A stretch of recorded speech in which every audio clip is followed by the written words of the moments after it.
Okay, so here's a quick video. I'm going to go in this cube. Oops. Here are here's the wireframes. It's kind of like what you have. You've got a lot of different polygons on there. We need to convert this into one. I'm going to go into my modifier setting. I'm going to take this last one out, and now we only have single faces, and I can apply this or not. I'm going to go ahead and apply it just in case we want to show marking edges. So I can't mark edges unless I do apply it. So we have that. Now I'm going to go ahead and say Shift A, and I'll put in a UV sphere, and let's move it up, and let's move it out, something like this. Scale it. Okay, there we go. And then we hold that, and then shift key this and Control plus, and that just basically created a Boolean. So now when I look at this object right here, you'll see I've added a Boolean modifier, and here is the sphere.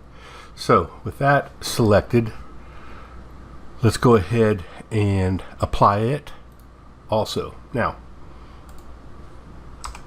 turn off the wireframe. You see we're faceted. So what we want to do is right click and say shade smooth, and now we have it smooth shaded. So we're good to go. Now if I tab into this, you'll see that this is the object that we have, and it is all just one object. If I zoom in here, you'll see inside it, you can see it's just one object, and now we have set that crease there. So okay, so now we want to render it. Let's hit 0 key.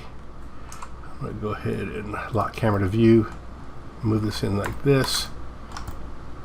Okay, and if I hit the F12 key now, I'll get something that looks like this, and that's fine. So now what we'll do is go to SketchStyle over here, and I'll hit the sketch button. Okay, and with this done, I'll go over to my Eevee settings, and I'm just going to hit a render real quick to see what we have. So this is what we have right now, and so we don't show any of these interior lines on the sphere or across here at all.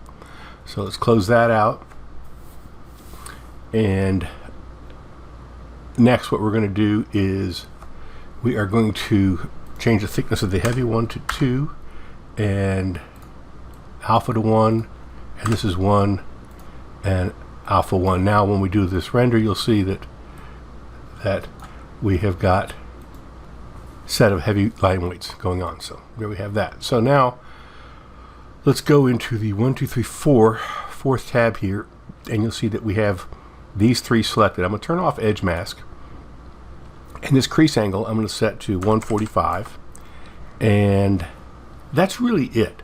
And then when I hit render, you see now I have all the lines rendering the way they should. So I hope that helps.